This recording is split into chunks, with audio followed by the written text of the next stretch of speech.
So, ayan guys, mag-umpisa na ulit tayo ng ating pagluluto for today's video para sa ating pang-dinner. So, kaya naman ang ating ipiprepare ngayon is itong ating pangmalakasang isda. Ito talaga sa isda ang isa sa pinaka-paborito ko guys, sa totoong buhay.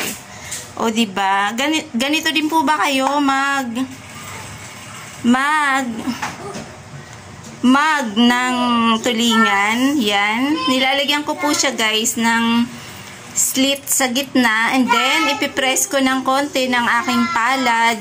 At syempre lalagyan na rin po natin siya ng asin at saka paminta para manuot na ng konti ang kanyang timpla. Kaya naman sa pagtitimpla guys ay hinay-hinay na lamang po at kaunti na lamang ang ating idadagdag dahil sa ganitong paraan ay nagkakaroon na ng lasa ang ating isda. So kaya naman nandito ang ating sangkap na naman again and again.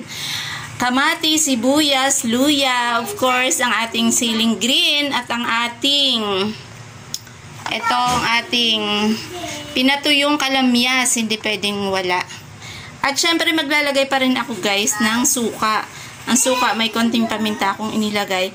At syempre guys, bago natin yan gawin, papatas na muna natin guys ang ating tuyong kalamyas, o diba?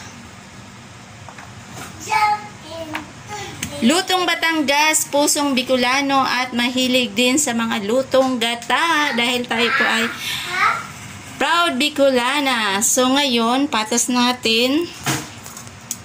Lagay muna natin ang ating fish da sa ating pangmalupitang sinisipag magluto dahil sa ang ating kawali ay maganda. Inspired nga, ika nga. O diba? O diba? So yan. At lagay na rin natin ang ating luya o ginger.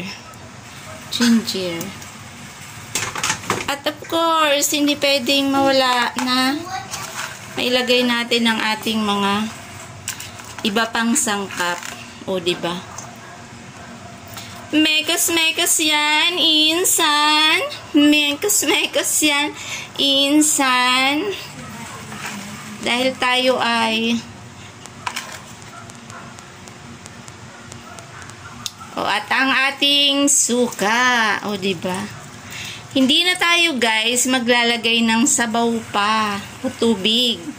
Hayaan na natin siyang magkatas. O diba?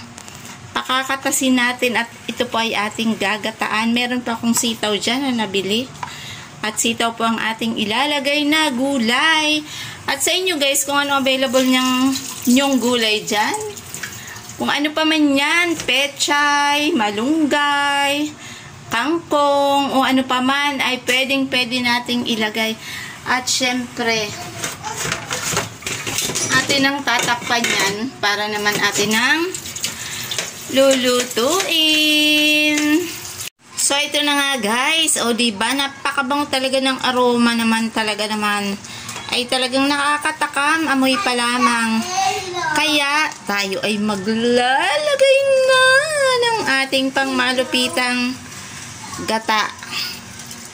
Lulutuin natin yan guys hanggang sa maglangis or magmantika. Yan.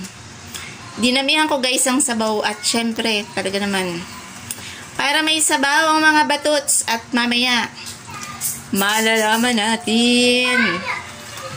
O yan. Hayaan muna natin guys at hindi ko po yan tatakluban at ating pakukuluin ang gata. Kaya naman naglagay po ako dyan, nagdagdag po ako ng asin dahil tinikman ko siya, talagang kailangan po niya ng konting alat pa. So, yan. Antayin natin kumulo at maluto at magmantika ang gata. Love moves in mysterious ways.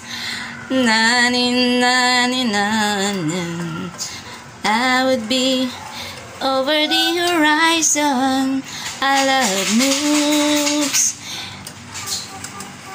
in mysterious way. Ulit. So, ayan guys, naglagay na po tayo ng ating gulay na sitaw. So, yan. Excited na sa lasa. Love moves in mysterious ways. Lali, lali, lalin.